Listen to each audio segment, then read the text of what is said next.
মুমিনের একটা গুণ হচ্ছে তারা দিনের কথা শুনবে, কোনোদিন বেতৃষ্ণা দেবে না, আম্ম দেবে না, অধৈর্য লাগবে না। যত শুনবে তত ভালো লাগবে। নবী বলেন শুনতেই থাকবে, তৃপ্তি মেটবে না। তৃপ্তি মেটবে জান্নাতে যাইয়া আল্লাহর সরাসরি বয়ান শুনে। কন্যা সুবহান, নারে তাকবীর। আমরা জ্ঞান অর্জন করব। মুহাদ্দিস কেরাম, মুফাসসির কেরামরা এই জ্ঞানটাকে দুইটা ভাগ করছেন। কয়টা ভাগ? জবাব দেন, কয়টা ভাগ? দুইটা ভাগ। ইলমুদ দুনিয়া, ইলমুদ্দিন। একটা হচ্ছে দুনিয়ার এলেম, আর একটা কি? দিনের এলেম। এখন এই দুনিয়ার এলেম কি? আমরা দুনিয়াতে চলাফেরা করার জন্য অঙ্ক, ইংরেজি, বাংলা, বিভিন্ন রকমের সংস্থার ব্যবসা বাণিজ্য, মার্কেটিং, বিজ্ঞানিক পড়া, এইগুলো আমরা যা পড়ি এগুলো দুনিয়ার এলেম। কিসের এলেম? আর কোরআন এবং সুন্নাহ, শরিয়াত, মারেফাত, তরিকাত, হাকিকাত, এই সমস্ত আল্লাহ পাক রব্বুল আলামিনকে পাওয়ার জন্য, আমল করার জন্য যে সমস্ত জ্ঞান আমরা দিন ধর্ম থেকে শিখতে পাই, এগুলো হচ্ছে দ্বীনের জ্ঞান। বল্লা সুবহানাল্লাহ। এগুলো কিসের জ্ঞান? দ্বীনের জ্ঞান। এখন এই ইলমে দ্বীনের জ্ঞান আবার দুই প্রকার। কন্যা সুবহানাল্লাহ। কয় প্রকার? প্রথম এলেম কয় ভাগে ভাগ করা হয়েছে? একটা হচ্ছে দুনিয়ার এলেম, আর একটা দ্বীনের এলেম। দুনিয়ার এলেম রেখে দিলাম। দুনিয়ার এলেম আবার, দ্বীনের এলেম কয় প্রকার? দুই প্রকার। এক নাম্বার প্রকার হচ্ছে আপনার যাইয়া আমরা যে অর্জন করি এলমে শরিয়া। এলমে কি? শরিয়াতের এলেম। আর একটা এলেম হচ্ছে আপনার যাইয়া এলমে লাদুন্নি। কোন জ্ঞান? এলমে নবীও বলা হয়, অর্থাৎ নবুয়তের জ্ঞান। আর একটা হচ্ছে লাদুন্নির জ্ঞান। কন্যা সুবহানাল্লাহ। নবুয়তের জ্ঞান যেটা আল্লাহ নবী রাসূলদেরকে দান করেছেন। কন সুবহানাল্লাহ। আবার ইলমে লাদুন্নির জ্ঞান যেটাকে আমরা মারিফাত বলি সাধারণত, এই জ্ঞান আল্লাহ বিশেষ বিশেষ ব্যক্তিদেরকে, নবীদেরকে, ওলিদেরকে দান করে থাকে। কন্যা সুবহানাল্লাহ। হযরতে মুসা আলাইহিস সালাম আল্লাহর নবী ছিলেন। তিনি এরকমের বয়ান করলেন, খুতবা দিলেন, ভাষণ দিলেন। অনেক লোকের মধ্যে ভাষণ শেষে এক উম্মাত বলতেছে, আল্লাহর নবী, দুনিয়াতে তো আল্লাহ এই মুহূর্তে এই জমানায় তো আর কোনো নবী নাই, আপনি একজন বড় আল্লাহর পয়গম্বর মুসা আলাইহিস সালাম। তাহলে বলেন তো আপনার চাইতে কি জ্ঞানী এই মুহূর্তে বিশ্বে আর কেউ আছে? সুবহানাল্লাহ। কি বলছে? আর কি কেউ আছে? আল্লাহর নবী মুসা তো আসলে সঠিক উত্তরই দিছিলেন। আমি আল্লাহর নবী মুসা, আমার কাছে জহরহর খবর আসে, আল্লাহর ওহী নাজিল হয়, জিবরাইল সালাম আমার কাছে যে কোনো খবর পৌঁছায়। অতএব আমার মতো জ্ঞানী মানুষের মধ্যে এই মুহূর্তে আর বিশ্বের মধ্যে কোথাও নাই। আমার আল্লাহ পাক রব্বুল আলামিনের কাছে উত্তরটা তেমন একটু ভালো লাগে নাই। মুসা রে, তুমি মনে করছো তুমি বড় জ্ঞানী? না না না, আমি আল্লাহ পাক রব্বুল আলামিন তোমার চাইতে ইলমে লাদুন্নির জ্ঞানী বান্দা জমিনে রেখেছি। গান সুবহানাল্লাহ। আমরা একটু দুই চার কথা পড়িয়া মনে করি আমার মতো জ্ঞানী মনে আর কেউ নাই। আল্লাহ পাক রব্বুল আলামিন দ্বীনের জ্ঞানগুলাকে আমাদেরকে অর্জন করতে বলেছেন। কে বলছেন? আল্লাহ পাক রব্বুল আলামিন দ্বীনের জ্ঞানগুলাকে বেশি বেশি অর্জন করতে বলেছেন। শুধু তাই না, আল্লাহ পাক রব্বুল আলামিন কুরআন মাজিদেও বলেছেন, ফালাউলা নাফারা মিন কুল্লি ফিরকাতিন মিনহুম তাইফাতাল্লি লিয়াতাফাক্কাহু ফিদ্দীন ওয়ালিনজিরু কওমাহুম ইযা রাজাউ ইলাইহিম লাআল্লাহুম ইয়াহযারুন। বলেন না সুবহানাল্লাহ। আল্লাহ পাক রব্বুল আলামিন বলেন, তোমাদের প্রত্যেক সমাজ হইতে এরূপ কতক লোক দ্বীন ইসলামের জন্য, দ্বীনি ইলমের জন্য, অর্জন করার জন্য কেন বাইর হয় না? অর্থাৎ এমন কিছু দল সমাজের মধ্যে, প্রত্যেকটা গোত্র থেকে, প্রত্যেকটা সমাজ থেকে, প্রত্যেকটা ওয়ার্ড থেকে এক একটা দল আল্লাহ কোরআনে বলেন কেন বাইর হয় না, এবং তারা দ্বীন বুঝে আলেম হয়ে মানুষের মধ্যে দ্বীন বিস্তার করে না কেন, দ্বীনের দাওয়াত দেয় না কেন, মানুষকে ভয় দেখায় না কেন? যদি তারা ভয় দেখায়, আল্লাহ বলেন আশঙ্কা আছে মানুষ কিন্তু হেদায়েত প্রাপ্ত হবে, তারা আল্লাহকে ভয় করবে এবং আল্লাহকে মানবে, আল্লাহর অনুগত্য করবে। এটা আমাদের এক একটা মহল্লার ভিতরে, এক একটা গোত্রের ভিতরে কমপক্ষে একজন, দুইজন, পাঁচজন আলেম বানানো আমাদের ফরজে আইন। দেখি ফরজে কেফায়া মানে সবার পক্ষ থেকে কাউকে বানানো, কিন্তু অবশ্যই যদি আলেম না থাকে তাহলে দিন থাকবে না। আর প্রয়োজন বোধে এলেম অর্জন করবেন, যেটা আপনার একান্ত দরকার, সেটা ফরজ। দিন বোঝার জন্য এলেম অর্জন করা, বিস্তারিত ব্যাখ্যা বোঝা, এটা হলো ওয়াজিব। এটা কি ওয়াজিব? তাতে আল্লাহ পাক রব্বুল আলামিন নিজে বলতেছেন এইভাবে আলেম বের করার জন্য, আলেম হওয়ার জন্য সমাজের মধ্যে, কন্যা সুবহানাল্লাহ। কিন্তু আমরা কি, যারা মাদ্রাসায় পড়ে তাদের কোনো মূল্যায়ন করি না। আগেই বলছি যে এলেম, আলেমের যে কি দাম, এলেমের যে কি মূল্য, এটা আল্লাহ পাক রব্বুল আলামিন বলেন যে ইন্না আকরামাকুম ইনদাল্লাহি আতকাকুম।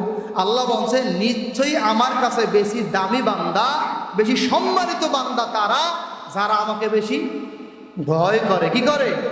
কারা বেশি ভয় করে? আল্লাহ আবার বলেন ইন্নামা ইয়াখশাল্লাহা মিন ইবাদিহিল উলামা। আমার বান্দাদের মধ্যে বেশি ভয় করে যারা আলেম। সুবহানাল্লাহ। আবার নবীজি বলছেন, এক সাহাবী জিজ্ঞেস করছেন মানুষের মধ্যে সবচাইতে ভালো কারা? আল্লাহর নবী বলছেন সবচাইতে ভালো যেই আলেমটা এলেম অনুসারে আমল করে ভালো। সুবহানাল্লাহ। আবার জিজ্ঞেস করছেন মানুষের মধ্যে সবচাইতে খারাপ কারা? আল্লাহর নবী বলেন মানুষের মধ্যে যারা আলেম হইয়াও আমলে খারাপ, ওই মানুষ সাধারণ মানুষের চাইতেও খারাপ। এখন যদি খারাপ হয় সেই বিচার করবেন কে? আপনি আমি কি করব? না, একজন আলেম, আল্লাহর নবী বলছেন ওয়ারাসাতুল আম্বিয়া। একজন আলেম কি ওয়ারাসাতুল, একজন আলেম ওয়ারাসাতুল আম্বিয়া। ইন্নাল উলামা ওয়ারাসাতুল আম্বিয়া। পয়গম্বররা কেউ আর পৃথিবীতে আসবে না, কোন নবী দুনিয়াতে আসবে না। এই ১৫০০ বছর আগে পয়গম্বর বিদায় নিয়েছেন। আপনার আমার মাঝে দিনগুলাকে ধরে রাখছেন এভাবে বয়ান করার মাধ্যমে, মাদ্রাসায় পড়াবার মাধ্যমে, জুমার নামাজ পড়াবার মাধ্যমে, জানাজার নামাজও 5 মিনিট বয়ান রাখার মাধ্যমে, পথে ঘাটে নামাজের তালিমের মাধ্যমে, মাসিক তালিম জলসার মাধ্যমে, সাপ্তাহিক তালিম জলসার মাধ্যমে, বিভিন্ন রকমের হক্কানি ওলামায়ে পীর মাশায়েখ বুজুর্গানে দিন, তারা আলেম হইয়া মানুষকে মুরিদ বানাইয়া বায়াত নিয়া তাদেরকে দিনের তালিম দিতেছেন।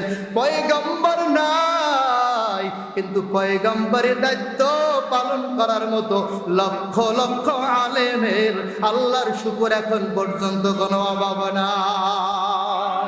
আর জোরে বলি সুবহানাল্লাহ। কিন্তু আলেমদেরকে যদি আমরা হেলাঢালা করি তাহলে নেয়ামত যাইতে কি সময় লাগবে? লাগবে সময়। হাদিস শরীফে আসছে কি, আল্লাহ নবী বলেছেন যে এমন একটা জমানা আসবে মানুষের মধ্যে থেকে আল্লাহ এলেম উঠাই নেবে। কি উঠাই নেবে? এলেম উঠাই নেবে। এলেম উঠাই নেবে কি রকমের? অন্তর থেকে ছিনাইয়া না, এলেম উঠাইয়া নেবে। আল্লাহ রাসূল বলেন ভালো ভালো বড় বড় আলেমদের উঠাই নেওয়ার মাধ্যমে। কিসের মাধ্যমে? যখন কোনো আলেম থাকবে না তখন দ্বীনের সঠিক তালিম থাকবে না। যখন কোনো তালিম থাকবে না তখন আর মানুষ দ্বীনের ইলম অর্জন করতে পারবে না। আস্তে আস্তে মানুষ মূর্খ হয়ে যাবে। কি যাবে? মূর্খ হয়ে যাবে। এখন আমরা যদি অবহেলা করি তাহলে তাড়াতাড়ি কপাল করবে। আর যদি আলেম ওলামাদেরকে একটু ভালোবাসি, কদর করি, নেয়ামতের শুকরিয়া আদায় করি, তাহলে আমাদের জন্য আলেম বাড়াই দেবেন কে? জোরে বলেন কে? কারণ কোরআনের হেফাজতকারী কে? দ্বীনের হেফাজতকারী কে? আলেমদের হেফাজতকারী কে? একজন আলেম দুনিয়া থেকে বান্দা সরাইবার চেষ্টা করবা, দেখবা ওর মতো কণ্ঠ নিয়া আরো শত শত আলেমের হুঙ্কারের বয়ান জবান দেন জমিনে পাওয়া যায় কি যায় না? কন্যা সুবহানাল্লাহ। হায় হায়, অমুকের কণ্ঠ দিয়ে অমুকের মতো, তার মানে অমুকের সরাইছে, হয়তো মৃত্যুবরণ করুক বা তার চক্রান্ত করিয়া মাহফিল ময়দান থেকে সরাই নেছেন, কিন্তু তারই মতো তার চাইতে ভালো উচ্চ কণ্ঠ দিয়া আওয়াজ দিয়া আরো শতে শতে ওলামায়ে কেরামকে তালিম দেওয়ার জন্য ব্যবস্থা করেন দিয়েন যিনি, তিনি কে? বলেন না আরো জোরে সুবহানাল্লাহ। এই আলেমদের সম্মান করা যাবে না, চাইলেই আলেম হওয়া যায় না, এটা আল্লাহর বড় নেয়ামত। আমার আল্লাহ পাক রব্বুল আলামিন আলেমদেরকে বড় ভালোবাসেন। কিয়ামতের ময়দানে যারা দুনিয়ায় আলেম হবে তাদেরকে আল্লাহ জান্নাত দিয়ে দিবে। কোন সুবহানাল্লাহ। তাদেরকে আর পর্দা টানাইয়া, নূরের পর্দা টানাইয়া আড়ালে নিয়ে সম্মানের সহিত বিচার করবে। কোন সুবহানাল্লাহ। শুধু তাই না, আমার নবী বলেন, মান করা আল কুরআনা ফাস্তাজহারাহু ফাআল্লা হালালা ওয়া হারামা হারামা ফাদাখালাহুল জান্নাহ। বলেন না সুবহানাল্লাহ। আদখালাহুল জান্নাহ ওয়া শাফাহু ইয়াউমাল কিয়ামাতি আশরান কদ ওয়াজাবাত আলাইহিমুন নার। বলেন না সুবহানাল্লাহ। আল্লাহর নবী বলেন, যারা দুনিয়াতে কোরআন তেলাওয়াত করবে, বুঝা করবে, যারা কোরআন পড়ে, অর্থ বোঝে, হালালকে হালাল জানে, হারামকে হারাম মানে, তারা জান্নাতে প্রবেশ করবে। কোন সুবহানাল্লাহ। সবচেয়ে দামি মানুষ হইল যারা কোরআনের জ্ঞান শিক্ষা করে, আলেম বা জ্ঞানী, তারাই আল্লাহর কাছে সবচেয়ে দামি। আর রহমানু আল্লামাল কুরআন খালাকাল ইনসান আল্লামাহুল বায়ান। কন্না সুবহানাল্লাহ। কোরআনের জ্ঞান যার মধ্যে আছে ওই বান্দাই আল্লাহর কাছে দামি মানুষ। আল্লাহর নবী বলেন, যারা হালালকে হালাল জানবে, হারামকে হারাম মানবে, কোরআন বোঝে, পড়তে পারে এবং অর্থ বুঝতে পারে, হালালকে হালাল জানবে, হারামকে হারাম মানবে, ওই বান্দাটা জান্নাতে প্রবেশ করবে। এখানেই শেষ না, ওয়া শাফাহু ইয়াউমাল কিয়ামা, ওই বান্দা শাফায়াত করবে কিয়ামতের দিন। কোন সুবহানাল্লাহ। কোন দিন? এখন তো আমরা কই হায় হায় হাসরের ময়দানে কোনো শাফায়াত করতে পারবে মানুষ তো হুঁশ থাকবে না, সবাইকে হুঁশ থাকবে না। না, হাসরের ময়দানে কোন বান্দা উকিল হয়ে অন্য বান্দার সুপারিশ করবে। কারণ সুবহানাল্লাহ। যেমন হক্কানি আলেম উকিল হবে, আল্লাহর নবী বলেন আদখালাহুল জান্নাহ, ওই লোকটা জান্নাতে যাবে কোরআন পড়া আলেম। কারণ সুবহানাল্লাহ।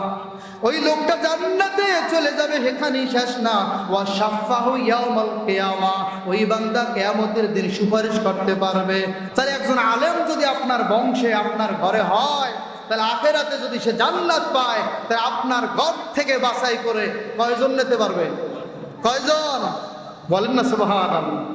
শুধু তাই না, আমার নবী বলেছেন, ও দুনিয়ার মানুষ, ও বান্দা, ও মুমিন বান্দা, আলেম হও। যদি আলেম না হইতে পারো, আলেমের পিতামাতা হও। আলেমের পিতামাতা যদি না হইতে পারো, আলেমের শ্বশুর শাশুড়ি হও। কাম সুবহানাল্লাহ। আলেমের শ্বশুর শাশুড়ি যদি না হইতে পারো, আলেমের সাথে বন্ধুত্ব রাখো, আলেমের সাথে মহব্বত করো। তাও যদি না পারো, অন্তত আলেমের বন্ধুদের সাথে বন্ধুত্ব করো। কাম সুবহানাল্লাহ। জোরে বলেন সুবহানাল্লাহ। ওর তাও যদি না পারো, পয়গম্বর বলেন, একজন আলেমকে মহব্বত করে আলেমের নামে তুমি নাম রাইখা দাও। আলেমের বংশ অনুযায়ী তোমার যদি বংশ হয়, আমার আল্লাহ বলেন, আমার নবী বলেন, কিয়ামতের ময়দানে ওই বান্দা ওই আলেমের সুপারিশে নাজাত পেয়ে যাবে। কিয়ামতের ময়দান যেদিন কায়েম হয়ে যাবে, আমার আল্লাহ বলবেন, আমলের ওজন দেবেন। কি দেবেন? আমলের ওজন দিয়া দিবেন। বান্দা জাহান্নামের সার্টিফিকেট পাবে, বলবে যা বান্দা জাহান্নামের দিকে যা। বান্দা জাহান্নামের দিকে ফেরেশতারা টান দিয়া নেওয়া ধরবেন, এর মধ্যে জিবরাইল ফেরেশতাও হাজির হয়ে যাবে। তখন আল্লাহ পাক রব্বুল আলামিন বলবেন, ও জিবরাইল, এই বান্দা জাহান্নামে যাবে। মায়ার আল্লাহ, দয়ার আল্লাহ, যিনি রহমান, যিনি রহিম, তিনি চায় না কোনো বান্দা জাহান্নামে যাক। আমলের কারণে জাহান্নামে গেলে আল্লাহ ঠেকাবেন না, এরপরও চেষ্টা করবেন বান্দাকে কোনো উসিলায় নাজাত দেওয়া যায় কিনা। জিবরাইলকে বলবে, বান্দাটাকে টেনে এতলে জাহান্নামে দিও না, একটুখানি অপেক্ষা করো, তার আমল নামা তালাশ করে দেখো বান্দা দুনিয়াতে কোনো আলেম হয়েছিল কিনা। বলবে না আল্লাহ, এত কোনো আলেম ছিল না। ঠিক আছে, দেখো তার কোনো সন্তান আলেম হয়েছে কিনা। যদি বলে হ্যাঁ তার সন্তান আলেম হয়েছে, আমার আল্লাহ বলবেন, সন্তান আলেম বানাইছে, এজন্য আমি আল্লাহ তার মা বাপকে ক্ষমা করে দিলাম। জোরে বলেন সুবহানাল্লাহ। এবার বলবে না আল্লাহ সন্তানও তো আলেম বানায় নাই। বলবে দেখো কোনো মেয়ে কোনো আলেমের সাথে বিবাহ দিছে কিনা। এই কথা যখন খুঁজে তালাশ করে দেখবে সন্তান আলেম বানায় নাই, কিন্তু একটা মেয়ে একজন আলেমের কাছে দিছে। আমার আল্লাহ বলবেন এই আলেমের মুহাব্বতে তার শ্বশুর শাশুড়িকে আমি আল্লাহ ক্ষমা করে দিলাম। আর জোরে বলেন সুবহানাল্লাহ। তাতেও যদি বান্দা ফেল খায়, এরপরে আমার আল্লাহ জিজ্ঞেস করবেন ও বান্দা তাতেও যদি ফেল হয়, দেখো আলেমদের সাথে কোনো সময় একসাথে বৈশা আলোচনা শুনছে কিনা, মাহফিল শুনছে কিনা, তাদের সাথে মহব্বতে বসছে কিনা। আমার আল্লাহ তখন বলবে যদি তা পাওয়া যায়, আলেমের ওয়াজ নসিহত শুনেছে, আলেমের সাথে বেহেশতের ময়দানে বসেছে, এই উসিলায় আমি আল্লাহ আমার বান্দাকে মাফ করে দিলাম। আর ওই আলেমটা যদি জান্নাতে যায়, এই বান্দাকেও তার সঙ্গে জান্নাতে পৌঁছায়া দাও। জোরে জোরে বলি সুবহানাল্লাহ। আমার আল্লাহ বলবেন ঠিক আছে, তাও যদি না পাও, দেখো বান্দা দেখো আমার আলেমটা যদি কোনো মজলিসে নাও বসে থাকে, দেখো আমার বান্দাটা কোনোদিন কোনো আলেমের সাথে ভালো মহব্বত করছে কিনা, বন্ধুত্ব করছে কিনা। আমার আল্লাহ তখন তদন্ত করে দেখবেন আলেমদের সাথে বন্ধুত্ব ছিল।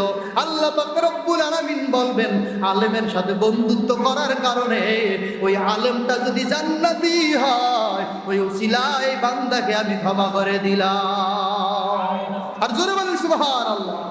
এরপরে আবার লাস্টে বলবে ঠিক আছে, এতেও যদি ফেল খায়, লাস্ট আর একটা দেখো, এই বান্দা এমন কোন বান্দার সাথে বন্ধুত্ব বানাইছে যেই বন্ধু আলেম না, কিন্তু ওই বন্ধুটার আরেকজন আলেম বন্ধু ছিল। কারণ সুবহানাল্লাহ।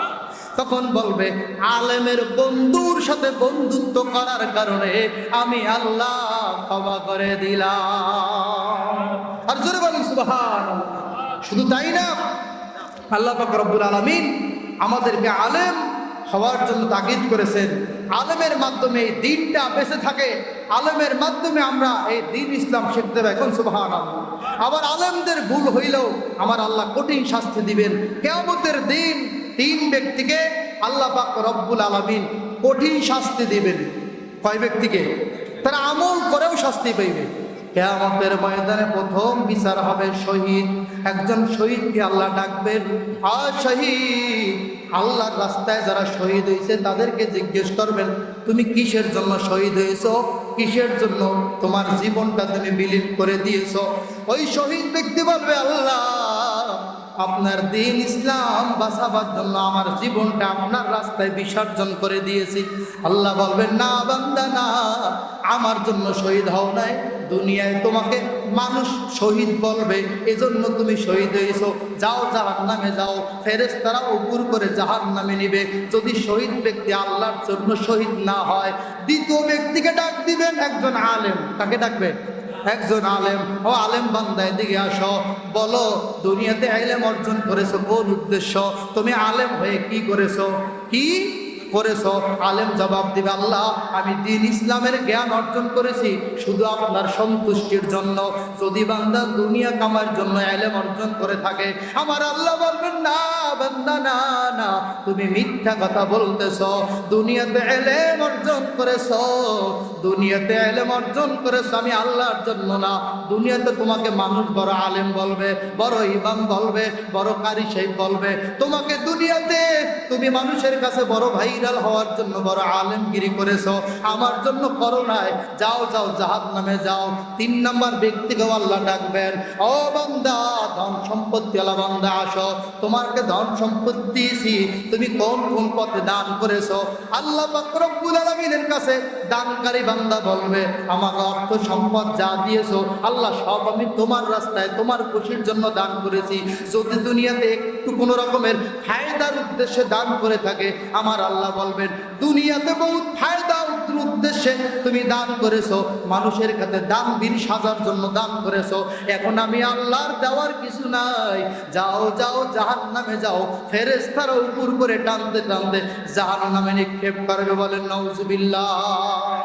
এজন্য বলতেছিলাম ইলমে শরিয়াত মারিফাত বা ইলমে লাদুন্নির জ্ঞান অর্জন করছিলেন হযরতে খিজির আলাইহিস সালাম। মনে আছে? তিনি যে ইলম অর্জন করেছেন তিনটা কার্যক্রমের কারণে মুসা নবী কয়, হায় হায়, আমি তো মনে করছি আমি এখন বড় জ্ঞানী, কিন্তু দেখা যায় সাগরের মধ্যে থেকে সব মোটামুটি খবর রাখছেন তিনি হচ্ছেন হজরতে খিজির আলাইহিসসালাম। কন্যা সুবহানাল্লাহ।